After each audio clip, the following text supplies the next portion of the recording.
Happy Monday, everybody. I hope you had a great weekend. I am back with my Genuine Connections live series, and today I'd like to talk about boundaries, right?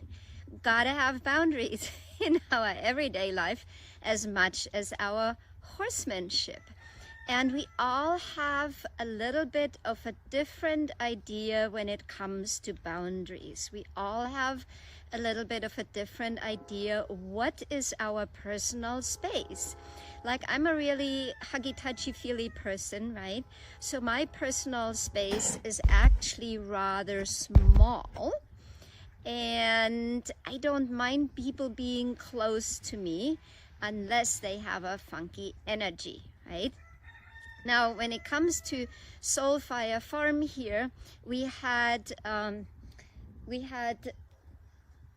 no fencing in the front of the property, right? Which isn't helpful with the dogs, and also we wanted to have some more privacy, right?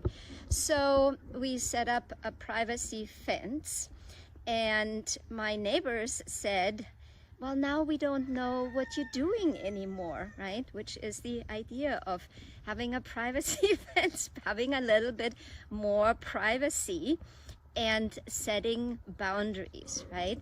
So one of my neighbors came by this morning and was petting the dogs through the fence, just at that very little piece where I have some reed fencing for my peach tree. And I said, you know, Jeff, please do not pet the dogs through the fence.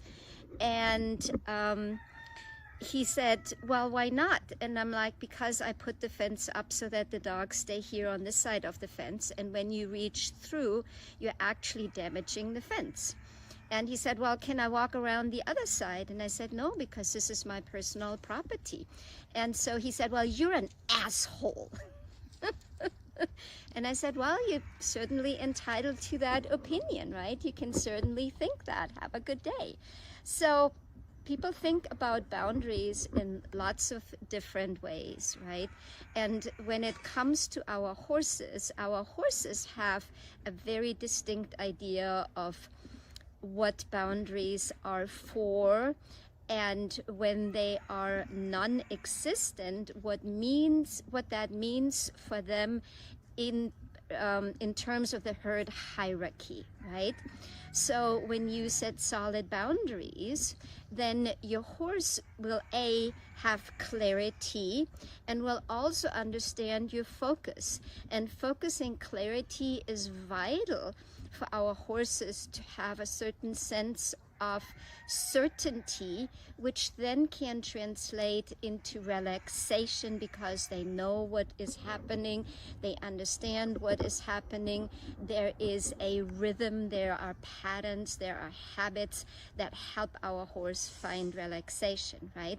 Because when we look at the pyramid all the way to collection, and my pyramid for Genuine Connections horsemanship, rhythm is at the bottom. We establish that with healthy positive patterns, then we can build relaxation, then we can build interconnection between horse and human. And when we have that, then we have actually the basis for safety, security, and confidence.